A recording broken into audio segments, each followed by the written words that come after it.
مودی جی نے آج 19 نومبر کو عام معافی مانگی ہے کسانوں سے کہ ہمیں معاف کر دیجیے۔ کرشی قانون جو 3 کالے قانون تھے ہم ان کو واپس لیتے ہیں اور ایم ایس پی کے وہی ریٹ طے کیے جائیں گے جو کسان چاہتے ہیں۔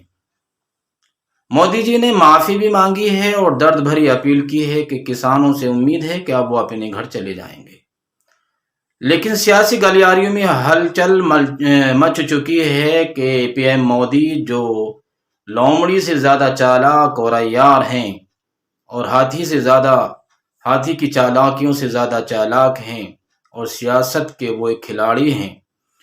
وہ اپنی اس معافی مانگ کر بھی کچھ نہ کچھ فائدہ اٹھا سکتے ہیں، چونکہ وہ دیکھ رہے ہیں کہ یو پی جیسے اہم ریاست میں الیکشن کا وقت قریب ہے اور کئی ریاستوں میں اس کو منہ کی کھانی پڑی ہے اور اس کی سیاسی زمین اس کے پاؤں کے نیچے سے کھسک رہی ہے۔ بی جے پی نے جب یہ تمام حالات جانے تو بی جے پی وہ پارٹی ہے جو اپنے فائدے کے لیے کہیں تک بھی جا سکتی ہے، چنانچہ وہی پارٹی آپ نے ایک طرف دیکھا کہ یہ پارٹی اور پی ایم مودی جی اپنے غرور، فخر، تکبر اور گھمنڈ میں کسانوں سے بات نہیں کر رہے تھے، ان کے تعلق سے ایک بھی بیان انہوں نے نہیں دیا، جبکہ کئی کسان 100 سے زیادہ کسان تقریباً اپنی اس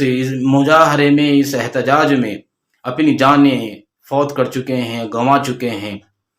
چنانچہ تینوں موسم، چاہے وہ گرمی کی گرمی ہو یا پھر سردی کی ٹھنڈ راتیں ہوں، ٹھنڈی ٹھنڈی لہریں ہوں، ہوائیں ہوں، برسات کی آندھی طوفان ہو، بارشیں ہوں، انہوں نے وہیں پر خیمہ لگا کر وہاں پر اپنے دن رات گزارے۔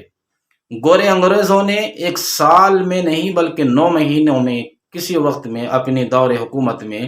کسانوں کے قانون کو جو واپس لیا تھا وہ 9 مہینوں میں لیا تھا، لیکن اس گورنمنٹ نے پورے 1 سال گزرنے کے بعد کہ جس میں کئی جانیں تلف ہو چکی ہیں اور کسانوں نے کتنا اپنا قیمتی وقت اپنی کھیتی اور غلہ لگانے کے وقت، کاٹنے کا وقت، وہ وہاں پر دھرنا پردرشن میں رہے، ان کو کہیں آتنکوادی کہا گیا، کہیں ان کو دہشت گرد کہا گیا، کہیں خالصتانی کہا گیا، غرض کے کوئی موقع ایسا نہ جانے دیا گیا جہاں ان کو ذلیل نہ کر دیا گیا ہو۔ اس سب کے باوجود مودی جی نے اپنی معافی عام کر دی کہ ہمیں معاف کر دیجیے۔ سیاسی لوگ بڑے گھبرائے ہوئے ہیں کہ کہیں اپنی اس معافی سے مودی جی فائدہ نہ اٹھا لے جائیں، لیکن ہمیں اپنی ایک اوپینین رکھنی ہے اور اس کے لیے کوئی ثبوت نہیں ہے، نہ یہ کوئی الزام ہے، اپنی اوپینین ہے، اپنی رائے ہے۔ وہ یہ ہے کہ ایسا لگتا ہے کہ راکش ٹکیٹ کے لیے یہ ناک کا مسئلہ بن چکا تھا، جو ان کے ہم نوا جو کسان ہیں یا جو پارٹیاں ہیں جو ان کا ساتھ دے رہی ہیں،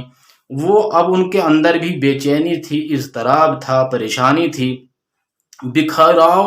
اور اختلاف اور انتشار کا بھی اب پوری طرح سے ایسا لگ رہا تھا کہ کسان بکھر جائیں گے اور وہ اس کے شکار ہو جائیں گے۔